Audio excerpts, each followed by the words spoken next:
આજરોજ વલસાડ જિલ્લા ધોબી તળાવ વિસ્તારમાં લોકસભાના ઉમેદવાર લાડીલા આનંદભાઈ પટેલ દ્વારા મોટી સંખ્યામાં મહાસભાનું આયોજન કરવામાં આવ્યું હતું। તેમજ આનંદ પટેલની આંધી એક જ ચાલે રાહુલ ગાંધીના નારાથી સભાની શરૂઆત કરવામાં આવી હતી। સમગ્ર સભાની અંદર મોટી સંખ્યામાં લોકો ઉમટી પડ્યા હતા।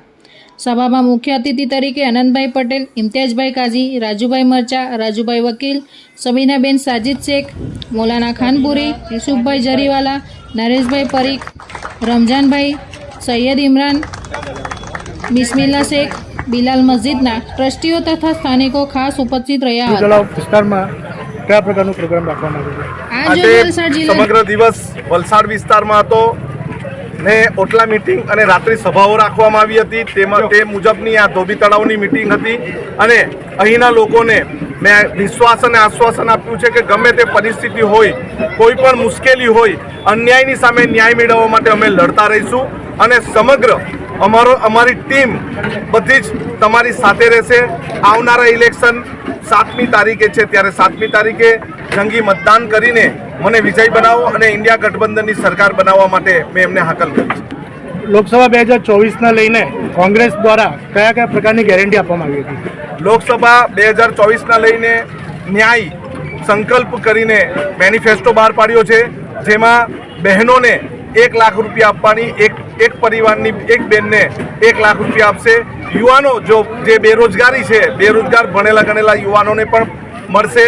એવી જ રીતે જે રોજગાર લઈ રહ્યા છે, જેઓ કંપનીમાં કામ કરે, કોઈ પણ જગ્યાએ કામ કરી રહ્યા છે, એમને 400 રૂપિયા પર ડે આપવાનો વાયદો કર્યો છે અને શહેરી વિસ્તારમાં પણ મનરેગા લાગુ કરવામાં આવશે અને મનરેગામાં જે પણ કામ કરશે એમને 400 રૂપિયા રોજ મળશે।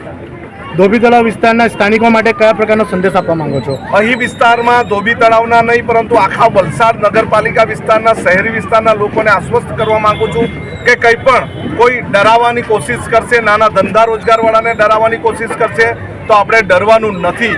અહીંના વિસ્તારની પાણીની સમસ્યા, અહીંના વિસ્તારનું પાણી જે અહીંના વિસ્તારમાં ભરાઈ જાય છે ચોમાસા દરમિયાન, તેની વ્યવસ્થા તેમજ અહીંના લોકોને સ્થાનિક રોજગારી મળી રહે એની વ્યવસ્થા અમે પૂરી પાડીશું। વલસાડ વાસીઓને આવનાર આજથી બીજા દિવસ પછી આપનું પ્રોગ્રામનું શેડ્યુલ જણાવવા માંગશો? વલસાડ વિસ્તારમાં હજુ પણ અમે એક દિવસ પૂરો આપીશું વલસાડ પ્રોપરને, અને હજુ પણ ઘણા દિવસો બાકી છે। અમે લગભગ છેલ્લા 34-35 દિવસથી દરેક વિસ્તાર ફરી રહ્યા છે, ત્યારે અહીંના લોકો પર ખૂબ આશા અને અપેક્ષા છે, કારણ કે અમારો જે વિસ્તાર બીજો વિસ્તાર છે એ વિસ્તારમાં પણ લોકો ઉમંગથી નીકળે છે, તેમજ શહેરી વિસ્તારમાં પણ યુવાનો ખૂબ ઉમંગથી અમારી જોડે જોડાય છે અને અમારી જોડે પોતાની સમસ્યા પણ શેર કરે છે। અમે તમામ સમસ્યાને વાચા આપવાની કોશિશ કરીશું। આજરોજ વલસાડ ધોબી તળાવ વિસ્તારમાં કયા પ્રકારનો પ્રોગ્રામ રાખવામાં આવ્યો હતો?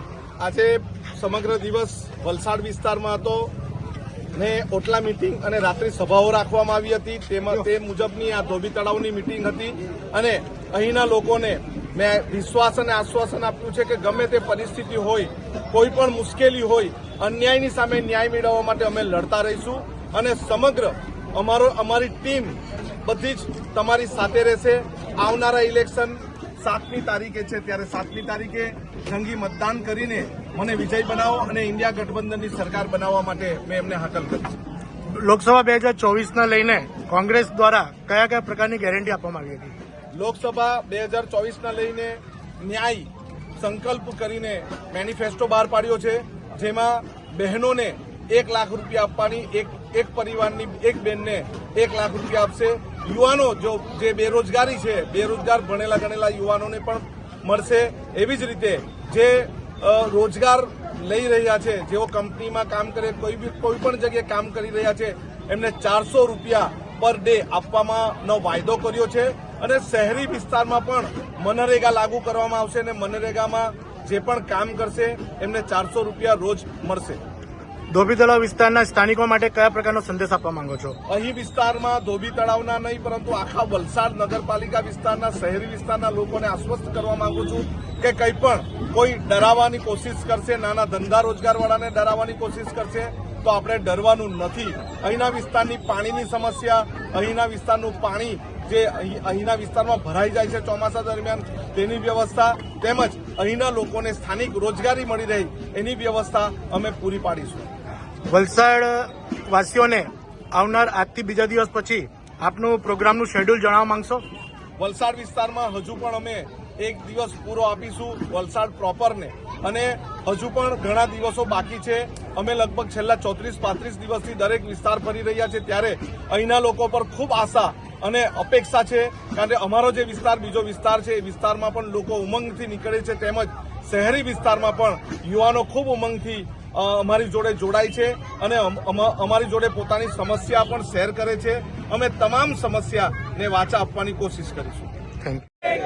લડેંગે और लड़ेंगे और लड़ेंगे ઇન્ડિયા ગેટ મોકો મળ્યો છે ત્યારે આજે વલસાડ ખાતે 5 જેટલી મિટિંગો કરીને છેલ્લી મિટિંગ અહીં આપણે કરવા આવ્યા છે. ત્યારે અહીંના આગેવાનશ્રીઓ તેમજ અહીંના કોર્પોરેટરશ્રીઓ, અહીંના તમામ આદિવાસી સમાજ, મુસ્લિમ સમાજ તેમજ અન્ય સમાજના આગેવાનશ્રીઓ, આ ચૂંટણી માત્ર બે વિચારધારાની નથી.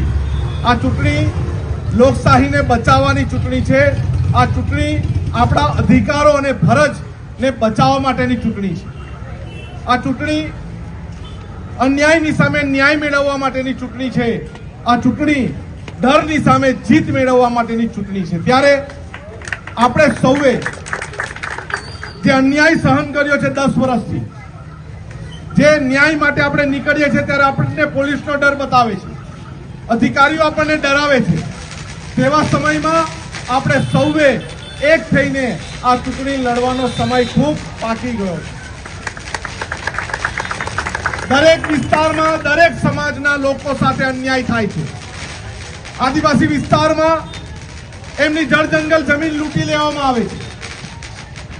શહેરી વિસ્તારમાં, ઔદ્યોગિક વિસ્તારમાં સ્થાનિક યુવાનોને રોજગારી મળતી નથી, અને રોજગારી મળે કંપનીમાં તો 12 કલાક કામ કરાવે અને 8 કલાકના પૈસા આપે.